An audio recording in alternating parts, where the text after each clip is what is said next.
Welcome everyone to another Saturday morning at the Art Clinic online. We're only having one in November just with holidays, and actually one in December too. Next month when we do our ACO in December, we have Jeffrey Everett, he's an artist who does like rock band posters and CDs and album covers. So he's heavily into the music industry as well. So uh, it'll be December 9th. So that'll be our last one for the year, and we'll kind of regroup for 2024. But this today we have Bennett. I hope I'm saying your last name right. Ben not It's Vadnais. Vadnais. Okay, good. I'm Yeah. glad I didn't try. Yeah. Bennett Vadnais, who is an instructor at Art Students League in New York City, and also in Timonium at the Zola School, which I just learned about. He is a contemporary realist working in acrylic and egg tempera. He has a solo exhibition right now at George. Not no, it's like it's more of a group Group. show. Yeah. Yeah, a lot of his work is at George Billis right now for the group show, and it looks fantastic. There's a nice spread on the George Billis webpage of his work, so I encourage you, if you didn't get enough of his work today, to go check that out as well. And if you're in New York City, take a peek there as well. Um, I will let Bennett talk more about his past and history, so I'll keep it a little short for the introduction. But as you know, that Ephraim Rubenstein, my mentor, was the person who recommended Bennett come and talk to us. And I can see a lot of similarities in their work, and why Ephraim enjoys your work as much as he does. So uh, Ephraim has always been a great promoter of artists who are up and coming. So this is no exception. So without further ado, I'd like to welcome Bennett to talk about his work. Thanks, Jordan, and thank you for that introduction. And yeah, for any of you who haven't seen Ephraim's presentation, I recommend you do that. He's a fantastic artist. He has lots of interesting things to say, and yeah, I can't recommend him enough. All right, so what I'll do is I'm just going to go over a little bit of my background, kind of my education. Um, you'll see that I kind of experimented with a number of different ways of approaching painting that'll lead up to what I'm doing more currently. So feel free to jump in if you have any questions along the way, but we will do some more focused questions at the end. All right. Okay. So let me go back to the beginning. I started out with a fairly traditional kind of art training. Let me go back to some of my student, like I did a lot of the typical stuff as I copied master paintings. This is a Van Dyck piece. I did a lot of like old master copies, uh, figure drawings from the model, a little bit of still life. I actually didn't do too much as a student. I did do a lot of drawing for actually several years before I even started painting. So drawing has always felt very natural and comfortable for me. Painting was a little bit more of a challenge to get into, and that has something to do with how I ended up painting more recently in acrylic and egg tempera, because in a lot of ways it feels more like drawing with color than something like oil painting. So I have this. This is one of my favorite Van Dyck heads from the National Gallery in London. I copied the Rembrandt there as well. This is in graphite on a smooth Bristol paper. And so towards the end of my studies, this is an example of a kind of figure painting. This is a detail from a nude model, and this is the full figure. Just pretty typical kind of academic work, you know, where we focused on accurate drawing, trying to really render in model form. I guess the only thing about this particular one that's a little unusual is that I, even as a student, I started becoming more interested in the idea of building paintings in layers and not necessarily just doing direct painting. So there's a fully rendered grisaille underneath this one. Unfortunately, I couldn't find a photograph of it, but that's been a big part of my approach. Is I tend to separate thinking in tone versus color. So at the end of my student years, I studied with a number of people, Harvey Dinnerstein, Ron Scher, Jacob Collins. I don't know if any of those names are familiar to you, but they're all people that were teaching quite a bit in New York around the time I was there, like in the early 2000s. But at the end of that, I kind of started becoming more interested in painting outside. I really loved landscape painting, but had very little experience with it. So I just started going out and trying to apply what I knew, which was really careful, slow, observational working method. I tried applying that to working outside, and so I do things like this, like tree drawings in pencil. This is a very early oil landscape of a tree, and so I didn't really have much of an idea of what to do other than to go out, set up, work as carefully as I could from life, tried to kind of match what I was seeing, and then I would come back for multiple sittings. So I think this painting took me maybe like something around 6 or 7 separate sittings where I'd come out day after day under the same light. And I really like that approach. Here's another one. This was a little quicker. This is a small painting, I think maybe 8 by 10 inches or something. So that approach worked pretty well to capture things like light effect and general mood and everything. But I started to become a bit frustrated with with that problem of having to chase the effect by going out over and over. Like when I was working on the painting the 3rd day, what I was seeing was so different than what I was seeing the first time I was out, even if the light was kind of the same, that I found that I was doing a lot of compositing and kind of chasing things around, and it felt a little bit like it just didn't quite feel natural or a little bit disjointed. So what I started to think about doing to change it up was the more traditional approach of doing studies and sketches, studies, drawings, and using them to composite or create a studio painting from those. So these 3 artists, this is kind of just thrown in here, but around this time I was exposed to 3 artists that really had a big effect on me. So one is Antonio Lopez. I should have checked. I don't know if there's any issues with me showing images of artists like this. If you need to cut it out, that's okay. But this is a Antonio Lopez Garcia, fantastic Spanish painter that did these incredibly intense views of Madrid that are rendered with so much care. And I really love this. It was so different than a more impressionist landscape, but it was also quite different than, say, like a lot of photorealism at the time. That was there's still that kind of searching quality in them. They're not locked down the way that some painters do, that kind of trace and work from simply photographs. So I really responded to this. Rackstraw Downs is a New York, well, he's British, but he lives part of his time in New York and I think in Texas, and he does these similar kind of paintings, very carefully observed and resolved. And then the master that I kind of, I guess, look to a lot is Canaletto. This is probably one of my favorite paintings that he did, and one of my favorite cityscape or landscape paintings. This is, I think it's called the Stonemason's Yard. This is in the National Gallery in London.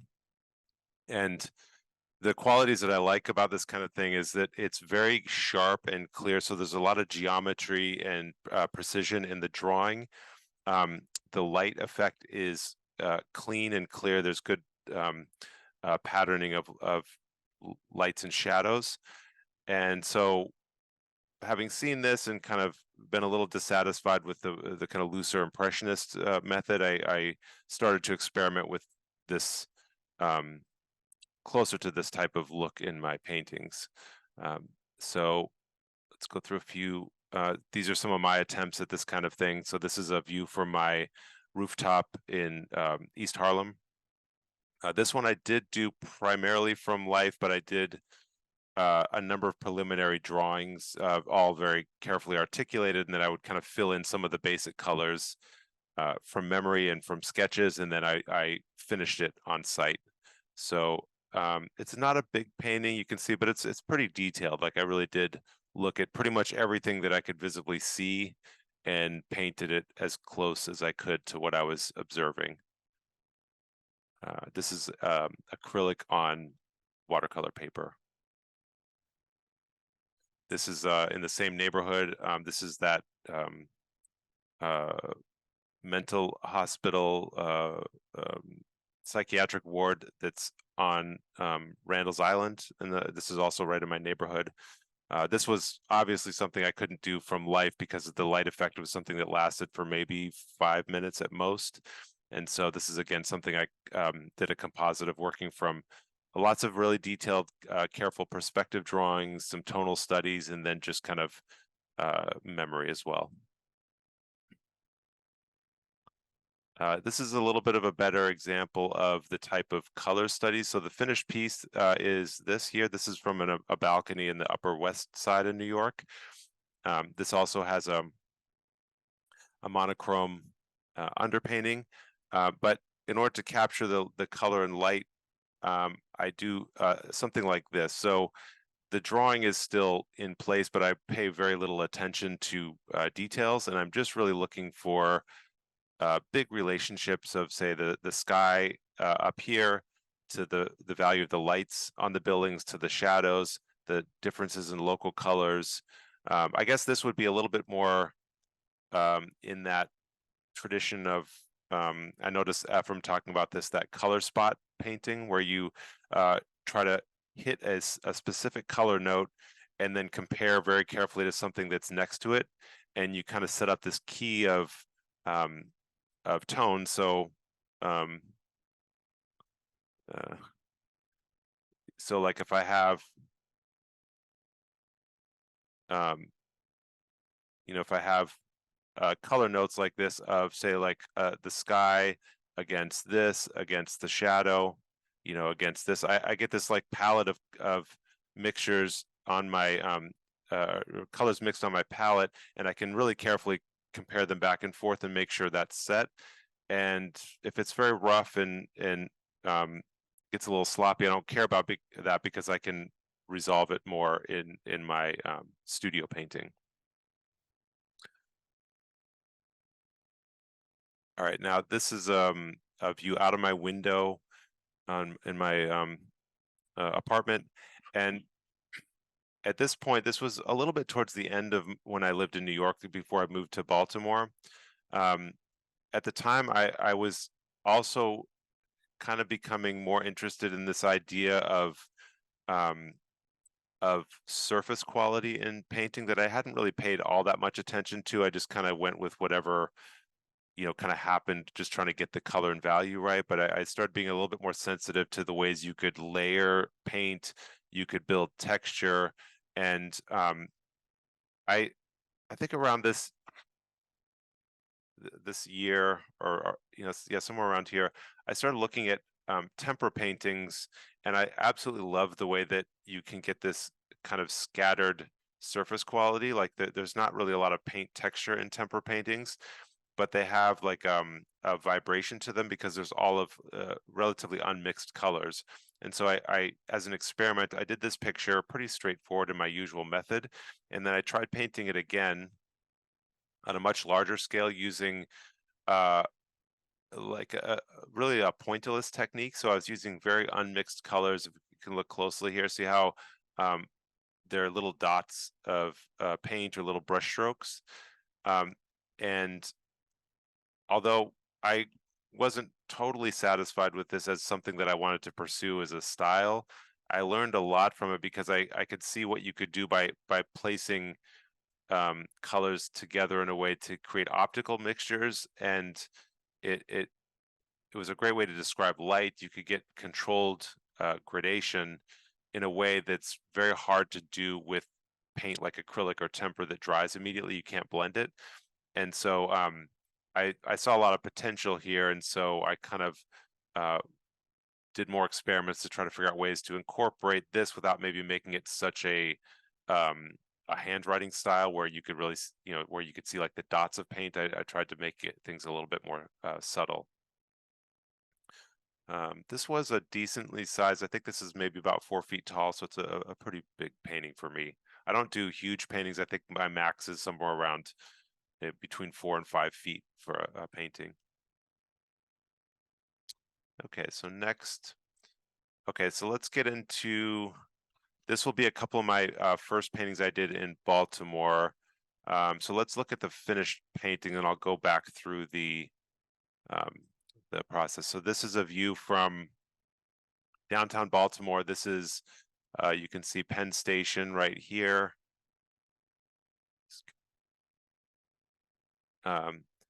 This is that sculpture that everyone that I meet seems to hate this one for whatever reason. I don't know too many people who like this sculpture. And then there's just some rail yards and stuff. I love this view. This is kind of what I liked about that Canaletto picture is the thing that I loved about that one. It was just a picture of all the back alleys and stuff. It was like nothing really picturesque, but there was such a love with the way he painted it that I kind of want to do something similar. Like I love all the textures and stuff, but really it's just all the stuff that nobody really wants to look at. Like, you know, these kind of ugly fences here, these big metal rods, and so nothing really picturesque, but the way the light falls on it, it kind of makes it visually interesting. And then the other thing I liked about this scene was the perspective was quite complicated and unusual because, for one thing, this bridge here, this is that large traffic bridge, and it's at a slightly oblique angle to this one, and then this is actually tapering. So this is actually skinnier passageway than this. So there's perspective, but there's also all these skewed angles and stuff. This goes uphill here, this goes up a hill here, and so there's all these unusual interaction of angles that I really responded to. So it's a complicated scene. So to tackle it, I kind of break it down into pieces. I look at first, this has a lot of structure and drawing, so I'll start with a precise pencil drawing, and this is typical of how I start, mostly just outlines, trying to figure out the proportions and scale of things. It's a good experiment to figure out what I'm going to run into in perspective issues, because you know, as a lot of you probably know, like a perspective is only really usable with certain constraints. Like you can't draw with linear perspective if you do anything in the foreground that's too close, because you get massive amounts of distortion. And so like a view like this is a problem. Like I can't just use typical academic perspective. I have to figure out what I'm going to do with this railing here, because if I do this on a 4-foot painting, it's going to look very strange if I just keep it straight like this, and it's not going to relate to this. So that's what doing this stuff from life really helps me do, is figure out what are some of those problems I'm going to run into, and then start to experiment and figure out how to solve them. So I work on that for a while. I then eventually develop it into a more completed gouache. So this is a black and white gouache. I use black and white or some monochrome color so that I can just purely focus on value. So still the main interest is drawing, but I'm including lights and shadows, and then just completely ignoring color. So again, that's like another piece of the puzzle. So the pencil drawing helps me understand the perspective and structure. This helps me understand the pattern of value and lights and shadows.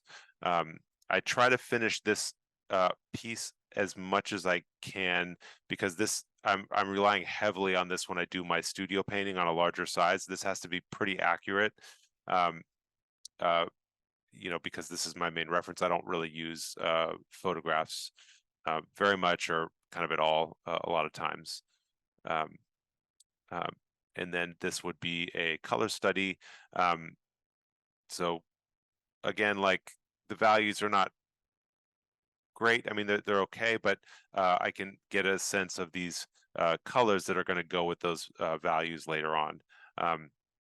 One thing I'll say, if any of you are interested in using any of these methods, if you are comfortable with technology, if you have like a decent like photo editing software, it's really easy to photograph drawing. So like I'll actually scan or photograph one of my black and white paintings and just print it out and then trace it on like say 5 or 6 papers or panels, and then I'll go out and do like a whole bunch of really loose color studies, and then I don't care if anything goes wrong. Like I don't have to redraw anything, so it saves me a lot of time, and it really frees me up to just think about color. And then so then I put all that together and make the this finished painting, which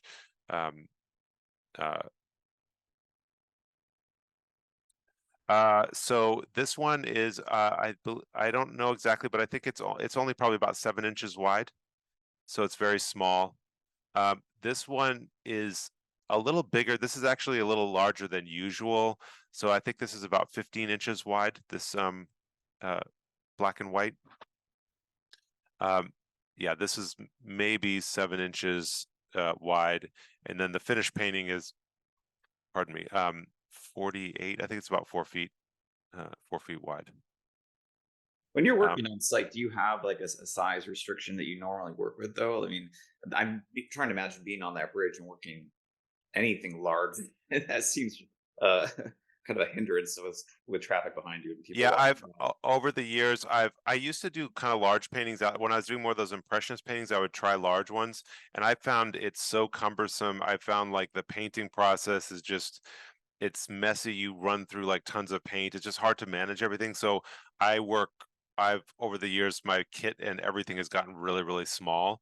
So now my painting setup is like I use like a 8.5 by 11, like a standard sheet of normal paper size, and that's about as big as I do. If I have like a really elaborate drawing and I need a little extra room to fit everything in, I'd say like I don't ever go more than like 16 inches. That's probably about the biggest. And that's still comfortable to carry, but you know, that smaller kit's even better because I can fit everything in my backpack. I'm much more likely to like set up and paint when I'm not carrying a bunch of stuff with me. And I'm more likely to also find stuff that I really want to paint instead of just thinking like, oh, you know, I'm sick of dragging all this stuff around. I just need to like paint something. Like I'll be more selective when I'm not thinking about gear as much. And Bennett, what surfaces do you do both the color study and the gouache black and white stuff? So I do a number of different things. My probably the best material for gouache is hot press heavyweight watercolor paper. Although since starting tempera painting, actually like a traditional gesso, like a chalk gesso, or something called tempera ground that you can get from Natural Pigments. It's a pre-made, really absorbent kind of ground. That is great for gouache. It's a really beautiful, super hard, smooth surface, but it's not like acrylic, so you can sand it and it's really absorbent. Acrylic is not very absorbent, so it doesn't take gouache great. So yeah, that's my preferred, is either the panels. I use like aluminum composite panels with that absorbent ground, or Arches hot press watercolor paper. Those are kind of my two favorites. There's also Kansan Colorline. If you just want something that's like a nice gray, like this background here, there's like, they comes in these nice grays. It's a decent paper to sketch with gouache, and it's sturdy enough that it doesn't buckle. One last question before you move Yeah. on. For you, what are like the benefits of using gouache over acrylic? So I started with acrylic outside a little bit, and I tried everything. Like I used all the different kinds of paint. What I did find that was probably the best option if you like to paint with acrylic and want to paint outside, there's Golden makes something called open acrylics, and it dries slow, so you don't have to constantly be managing your palette. The problem with acrylic is the fast drying is nice on your painting, but keeping your palette and brushes from constantly drying out is like a nightmare. You can't work below, I believe it's 49 degrees. Acrylic paint films don't form, so it just simply doesn't dry below that temperature, so you can't work in the cold.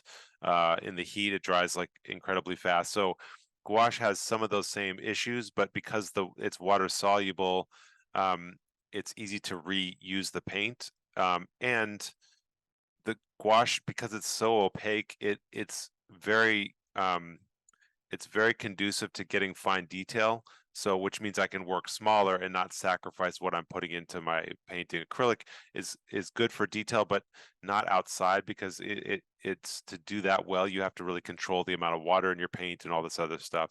So for all those reasons, that's why I like gouache. It's mostly just it's convenient. And the more I've used it, the more I really like the look of it too. Initially, it was just kind of like what worked, but I love the very flat kind of matte look of it, and the opacity of it as well is quite beautiful if it's done well. So your final one is done in gouache? No, or- I'm sorry. This is acrylic. The studio painting's done in acrylic, yeah. And this isn't typical. This one actually has a lot of thick paint in it, even some palette knife work. I did a couple paintings experimenting with this, but I eventually abandoned that, mostly because it's such a pain to varnish textured paintings, and I don't like glossy surfaces in general, so I have to use matte, like a kind of a matte varnish, and trying to apply matte varnish on a rough surface is one of the worst things ever. I don't like it at all. And so I've favored much more like a smooth painting surface that I create texture more visually, and then it's easy to varnish. Okay, let's go to the next one. So this is this is the finished painting here. Another about a 4-foot painting. This is of there's a streetcar museum that's like right behind where I'm set up here, which is the kind of place everyone goes to visit. But again, like I kind of like looking the other direction and seeing all this, kind of garbage here of the rail ties that are just piled up here. This red here was quite striking. It didn't last very long. I think right after I did my studies, then it got graffitied over and then repainted some other color. But that stark red against these greens and the rust color, I thought was very visually interesting. So again, I did the same thing. I have my drawing here, working out perspective. This is my gouache value study. Here you can see I was kind of rough with it. That's actually paper showing through. So I didn't really do that on purpose. It just kind of happened. And then my color study, same thing. I transferred my line drawing, so I kind of knew where my shapes were, and then I could just go after the color pretty directly, just opaque gouache. Oh, I didn't mention before also, I almost always put a gray tone on my paper before I start, so that these bare spots where I don't cover, they don't stand out as like white highlights, and so it's less distracting. I can kind of not worry about covering every square centimeter of the paper. And that's the finished piece. Is your gray acrylic the toning of the paper? I either use acrylic or gouache. Either one is fine. The nice thing about acrylic is if you decide you mess up your gouache and you just want to scrub it off, the gray stays. If you use gouache, it actually comes back to the white of the paper. So either one is fine though. If you do gray acrylic, I wouldn't use too much medium, because then you're starting to kind of make the paper sealed, and then it doesn't quite hold the gouache the same way. Can you talk a little bit about like selecting your subject matter? Like how do you come across these locations, or how do you decide what will make an interesting subject matter? I mean, you're constantly just doing drawings and then abandoning some and taking others on as a project. Yeah, pretty much. This was kind of early also getting to Baltimore, so I didn't really know the city very well. And so I don't really I mean, it's very almost subconscious. Like I kind of walk around and I look at stuff. I kind of have a general idea of the type of thing I like, which is this kind of stuff. Like the light pattern plays a big role in what if I paint something or not. So the way the shadows are falling. So if something kind of strikes me, I'll do like a little thumbnail sketch, and I try to do a whole bunch of them. And if I like a location, I usually will come back and do try as many different angles as possible. And so I you know, I don't, I don't have like a certain type of scene or something that I always go for, but I spend a lot of time before I decide. I almost never just set up and say like, oh, I want to make a painting of this and just start. Like I have to kind of live with it for a while. That's another reason why I've never been able to paint like on vacation and stuff. Like because I don't have enough time to develop any history. Like it has to be someplace I can visit like all the time. And some of these, not this one in particular, but like some of the things in New York, I didn't really even think about painting them until I'd been like walking by there for like 5 years or plus. Then all of a sudden, like something about whatever state I was in and the way that it appeared at that moment just kind of strikes me like, oh, I can see that being a picture. And so yeah, that's not a very great answer, but No, it's a perfect answer. I think that's normal for. I mean, I can also paint on vacation. I usually just sketch for giggles, but not that it'll never really turn anything otherwise. But yeah, yeah. Time with the location is important for artists, I think. Yes, yeah. So that's kind of how it's been. The same thing with still life. Like I play around with stuff for a while before I end up like kind of tackling it. But the one thing that is constant though is light and shadow is the most interesting, important thing to me. I very rarely will paint something that's just I don't like I have a little bit of an aversion to like bright colors. So I except for something like this where it's like a little accent or something, but things with flat lighting with bright local color everywhere, I would have to kind of force myself to do that. It's not something that I'm drawn to. Okay, so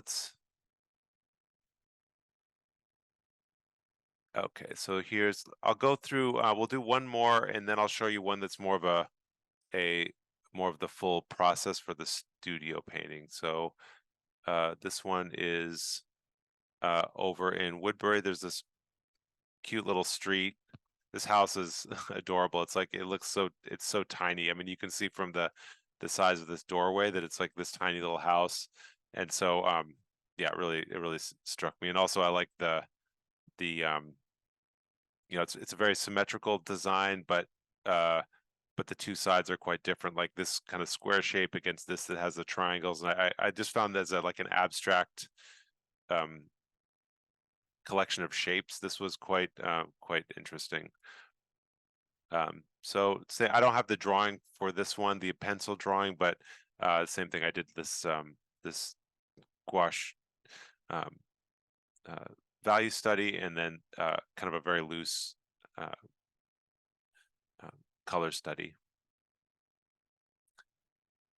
And here is where this is the first one I've shown you, I think, which is kind of more the technique that I've stuck with that I use now for almost everything, which is more of like lots of layering and cross hatching. So if you look at the sky here, see how it's all like little translucent lines.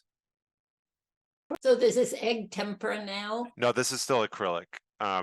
So, and I use the same process whether I'm using acrylic or egg tempera now, which is very, very thin layers of paint and many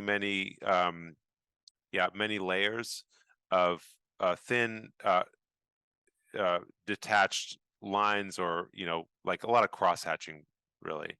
This isn't super sharp, so you can't see it that well, but yeah, so it allows for these really soft gradations of tone. I can do very fine adjustments of color. That's another thing I like about this method, is that with the more direct painting, it's kind of hard because you either get the color or you don't. It's kind of hard to build to it in small increments because you have to kind of paint over what you did before. Whereas here I can look at a color like this and say, you know what, I want to make this I like the green, it's the right color, but I want it to be like a fraction less chromatic, so I can take a little bit of a gray and transparently just scumble over that, and I've changed that part of it without changing my modeling or anything else. and then I can look at that and say, you know what, maybe a little red here, and I can kind of keep like kind of crawling my way towards the final result. And so I feel like I feel very much like I can control the result. I'm not having to rely on chance very much. They're beautiful. Thank you. Okay, so this one I have more, I've documented the whole process. So, okay, so these are the studies. I have my value study. This is the small color study, and this is the finished piece. Finished in acrylic? Yeah, this is an acrylic. And so this is how it goes then. So I have my drawing. Yeah, so this is all the different steps. So this is my my panel that I'm working on. I have my I'll either use my monochrome value study or my pencil drawing. Usually it's my pencil drawing, because even though it's doesn't have a lot of the shadows and stuff, I'm more specific with my outlines. And so I transfer this to the panel. I use either I'll either grid it by hand and redraw it that way, or I'll print out and enlarge my drawing and then transfer it that way. You know, the printer way saves a little time. The other way I like, because I can kind of fine tune some stuff when it needs adjusting. So I put this on my panel. You can see here I've started to deal with some of the perspectives. So this has multiple views in one. Let me go back to the finished piece. So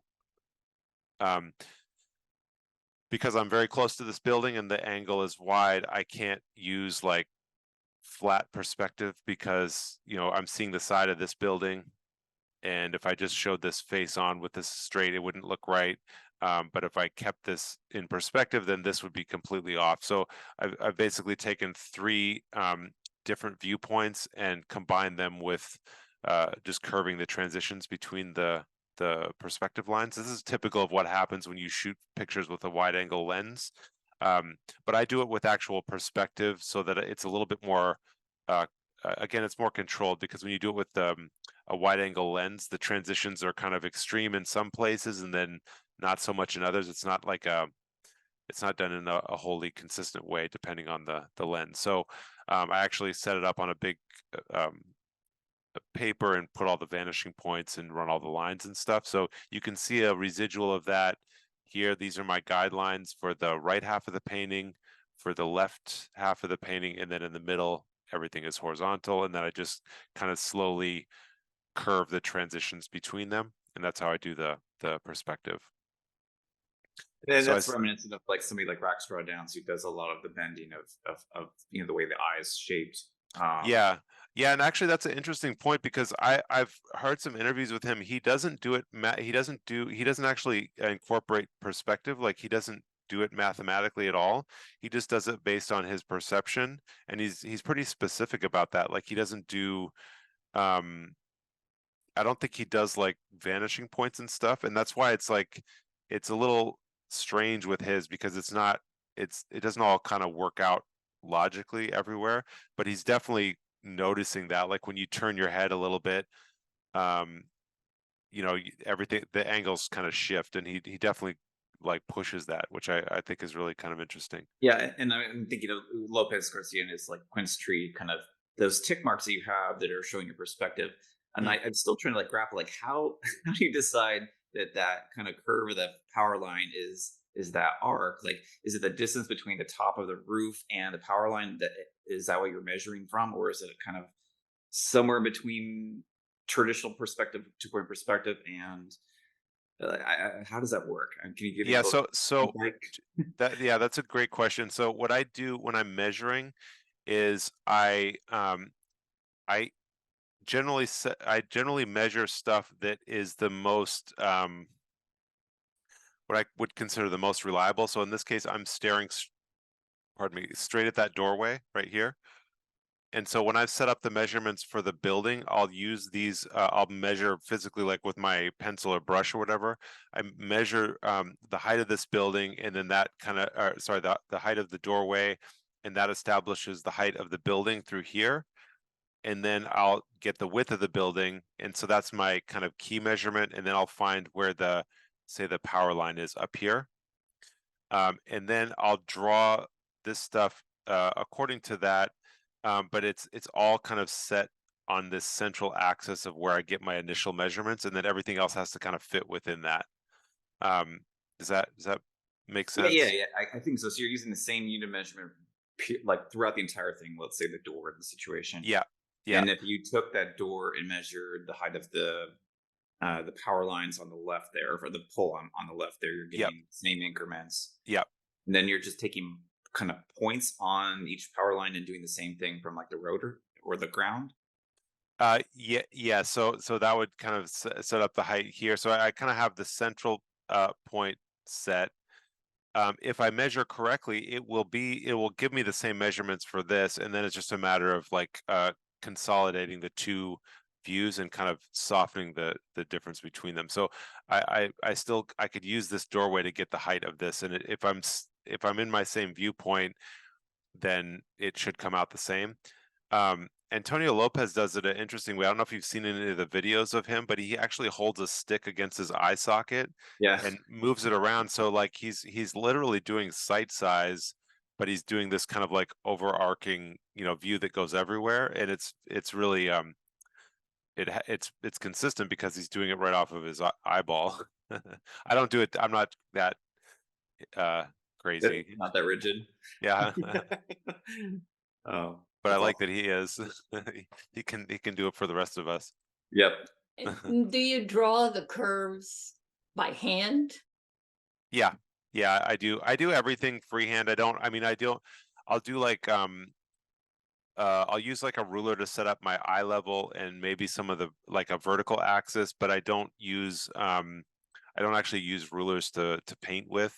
I can, but I kind of like having a little bit of my paintings are so detailed anyway that I kind of do things as much by hand just to keep it from, I don't want them to become kind of mechanical or too closed, all right, so let me go back here. Okay, so I start with this warm ground with my drawing, and then I build the whole thing in monochrome. So I'll use a transparent dark. So this is actually an oxide brown color, and so I kind of do it almost like an ink drawing. So I build the darks that way down to a certain value, and then I start using pure white to build up my lights, and I just keep doing that over the whole thing to get my actual values the way that I want them. It allows me to put in details.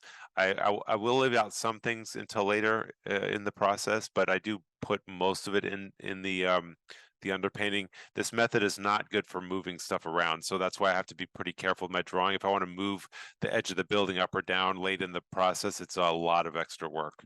So I try to get all this stuff pretty resolved in the beginning. And this is gouache, the color study. No, this is the final painting. This is the beginning of the final painting, and this is an acrylic. Oh, I see. Okay. Acrylic. Yeah. So yeah, you can see I built it up more. Eventually I start incorporating scumbles of white. That's why it gives it this kind of bluish, kind of gray color. Whenever you put translucent white over something, it creates those cool colors. So eventually the underpainting here becomes a cooler tone. That's getting pretty close to being done with it. I'm gonna resolve all the bricks and stuff later. I have my guidelines here, but I haven't actually done the individual bricks yet. And then I always try to include almost an exaggerated gradation in the sky, because as I start to add color, it will naturally flatten things a bit. So I want to be sure to have a little bit of that gradation coming through and felt so that it doesn't disappear entirely. So this is the finished state of my monochrome. So it's pretty resolved. It's got most of the important things in there. And then I start with basic average colors. So the first thing I do here is just mix up an average blue. So if the sky is one color up here and another down here, I'll kind of figure out what I think is about in the middle, and I just do simply a layer of that over the entire sky. And see, this is where I was talking about. See how there's still a little bit of that gradation? It's darker here, lighter here. That's purely with how much of the underpainting is showing through. That has nothing to do with the blue mixture. And so I'm letting the underpainting do a lot of the work there, and then I could just focus on trying to be consistent with my hatching and the thickness of the paint, so I don't get like a lot of patchiness in the blue. I do the same thing. You can see here I've started to add a little bit of red. This is probably the first layer right there. This is the second. You can see the difference. See how subtle of a shift that is, but I'm adding a little bit more warm brick color. And after 5 or 6 layers, eventually it starts getting to the full range. Here I've done a little bit more in the trees. At that point, I'd worked more on there than elsewhere.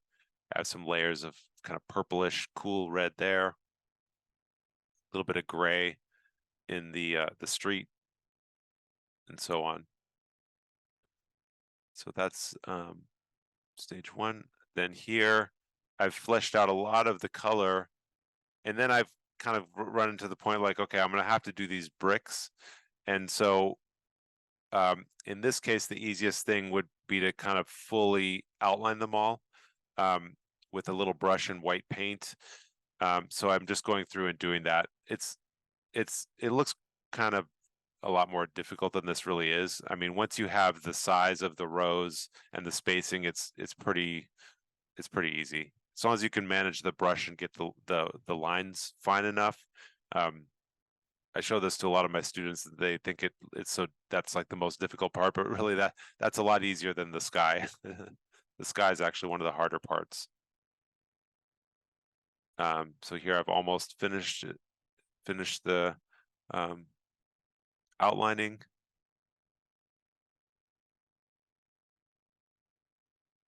Yeah, there it's all blocked in, and now I'm going to start reintroducing the reds and the various colors.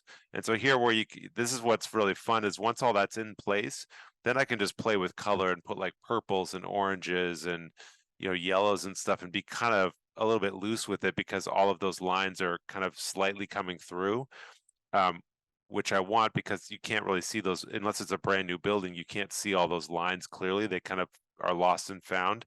And so I just keep playing with color over different areas. I'll do like a scumble here, a little glaze, and so on.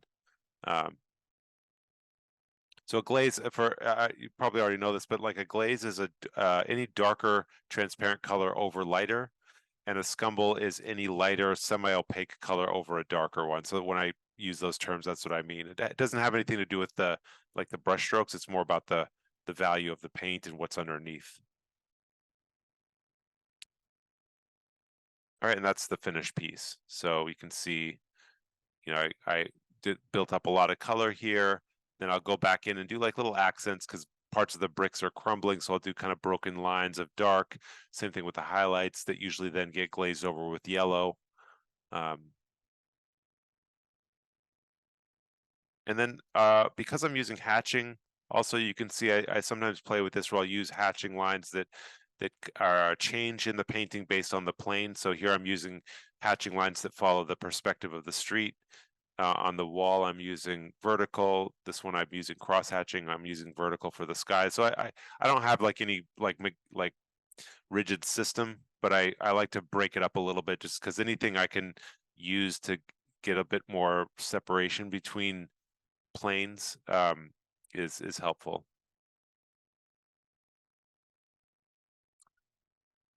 All right. And I'm sorry, but I'm incredulous that you use no photography as reference or anything. Yeah, I wouldn't say I never use it. I mean, there are certain things that I have to, but I don't use it as one of my main things.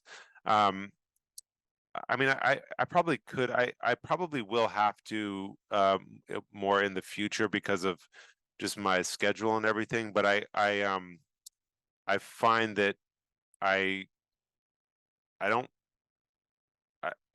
like I like the how do I want to put this? A lot of the what I'm trying to bring out in the painting has to do with the experience of being there, and the memory of that is often like more clear if I spend too much time looking at photographs. If it doesn't exactly match what I was looking at, I find I get a little bit pulled into wanting to do what I'm seeing in the photograph, and it kind of distracts me, and I kind of get a little bit more of again, it's kind of hard to avoid doing too much kind of detail that isn't really serving any purpose. And so I found just kind of sticking to my studies. If I run into problems, I can maybe look at a photograph or go back, and do a sketch of a particular thing. But it's, my paintings are simple enough. They look detailed, but really a lot of this is texture. I mean, it's not that hard to recreate texture once you just know how it kind of works. Yeah, let me just do one. I'll show you this one. This is probably one of my favorites of the egg tempera. So like right around the time of COVID, all my classes got shut down. My kids, I have young kids that were in school, and so they were home for, God knows, like, yeah, a year and a half. And so everything kind of I had to rethink a lot of things. And so I have always been, not always, but I've long time been fascinated with egg tempera painting. I never really had time. I was always busy like painting for shows and stuff. I never really had time to devote to really learning that medium. So I kind of was just stealing everything that I knew about egg tempera painting. I was just doing that in my acrylic painting. So I was borrowing heavily in terms of my technique. And so I just took several months. I got the materials I needed. I was also able to get in touch with Doug Safranek, who's an excellent egg tempera teacher at the Art Students League. I don't know if any of you know who he is. And so I started talking to him a little bit, and I wanted to kind of also do something simple that I could do from observation, where I wasn't having to piece together studies. And so I started playing around with still life, and have really been doing that ever since, using egg tempera. And I used kind of the same approach. I love being able to do these because I can do the whole thing from observation. The light doesn't change at all, so it's kind of freeing in that way. Like I can just really look, come back, and keep refining and refining, so I can take it a little bit further than some of the things I can do in landscape. But it's got all the same stuff. Like you can see if you look closely here, it's hatching of relatively unmixed colors. So this is kind of a blue-gray mixed with a reddish color on top of like a greenish gray. And so, you can really see all of the brush strokes. They kind of mix just optically. But here you cannot glaze, right? You have Yeah, to no, do you it can. in one. Oh, you can. Okay. Yeah. Egg tempera is it's very hard to make egg tempera fully opaque because it's so thin. And so even if you want to, you like to even get a white highlight, like something like this here, I had to go over that like 5 times to get it up to white. And that's what I love about it. It's like, again, you're kind of like slowly building towards something. You never really get it in one go. And yeah, that flexibility is very, very appealing to me. And Bennett, you always do a value study in gouache for these, or you don't need to? I don't always. I do tend to do like a gouache preliminary, like a trial run. So I'll do like, I don't have one here, unfortunately. I didn't load any of those up, but I'll do, yeah, like kind of a small version of it just to see if I like the composition. Like when I'm doing these kinds of things, there's a lot of strange like overlaps of shapes, and sometimes I don't really know whether it works that well until I get it down on paper. It can be one thing to look at it and it looks, oh, that looks great, or but then when I start, I like run into things like, oh, I don't really like the way that handle touches that shadow, and so then I move stuff around and try it again. So I don't know if any of you are going to be in New York, but I have several of these still lives, or what's on, this one's there. These type of things are what's on show at George Billis right now. I have 5 pictures in that show. Like detailed Morandi. Yeah, that's great. Thank you. I love Morandi. I mean, he's kind of my biggest inspiration for still lives. There was a fantastic show at the Met, maybe. It's been a while ago now, maybe 6-8 years ago. there was yeah, at the Met they had a huge exhibit of his still lives and a few landscapes, but I didn't do anything really after seeing that, but I think seeing that show definitely made me more interested in the possibility of just doing simple still lives of kind of not thematic objects that could be really beautiful. I like what you said, that it's kind of freeing, that you don't have to think about the light shifting. It's just kind of like, I'm just going to do something simple today and do a Yeah, absurdly detailed version of a still life. yeah, exactly. And All you right. need 15 layers. The 50 layers of paint later. Yeah, I think on this the backgrounds are always hard. Doing like simple areas with a little bit of gradation is always the hardest thing, because when you can't mix the color or blend it to keep the brush strokes, there's like these brush strokes have to look kind of the same across, and if you layer this different than you did over here, it kind of starts to look a little disjointed. So it's yeah, it seems like the background should be the easiest part, but it's really not. All And right. how big is this, Bennett? All these are fairly small. I think this one is around, it's not perfectly square, but I think it's like 14 inches. They range from like 8 by 10 up to, I think the biggest one is about 16 inches. It's on paper? It's on panel. Yeah, I don't have the biggest one on here, but yeah, they're all modest size. Where do you shop for your jugs? So yeah, my wife collects a lot of stuff for me. She kind of knows what I like, which I have tons of this milk glass stuff.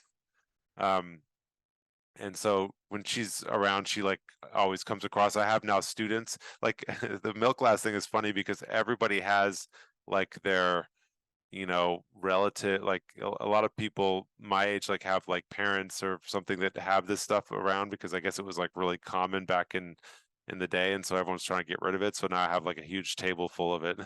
So I just collect stuff. I like these kind of rounded type of shapes that a lot of this stuff has, because it's easy to kind of put them together and make kind of cool designs. Great. All right, I think Just that's it. Thanks.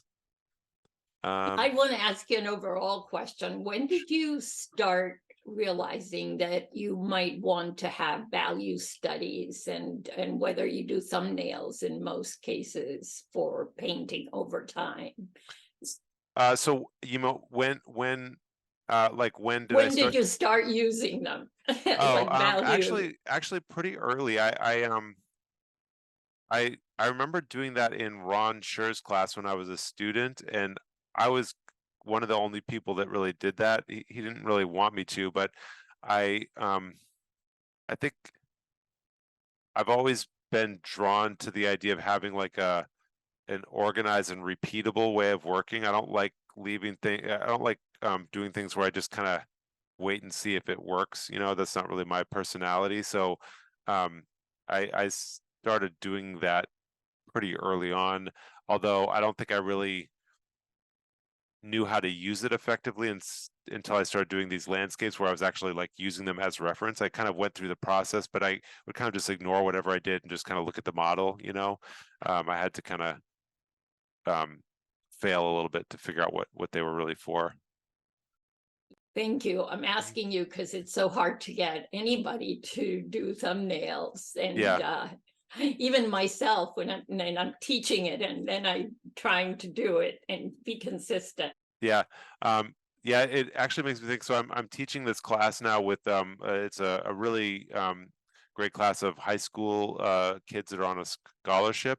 And I did this thing where I haven't really taught still life painting, but I just threw a bunch of stuff on a table and had them do like 4 different thumbnails where they had to really choose their cropping and stuff. And I was so impressed with how they came up with very good designs and compositions with what just looked like a random mess of stuff. And so I think that was a good thing to have them do. I mean, yeah. Yeah. All right. Any other Are there questions? questions, comments? The chat is a little harder to get to in this new version of Zoom, so I just want to check.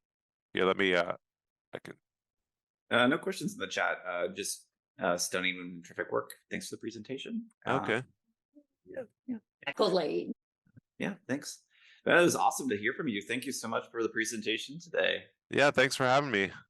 This is just fantastic. And I remind everyone it's at the George Billis Gallery. When is the show up from? It's up through the end of the month. It opened on the 2nd, November 2nd, so it'll be up until the end of the month. And then I should also mention, I don't have the promotional stuff on me right now, but I am going to be having a exhibit at Jerusalem Mill that's here in just outside of Baltimore.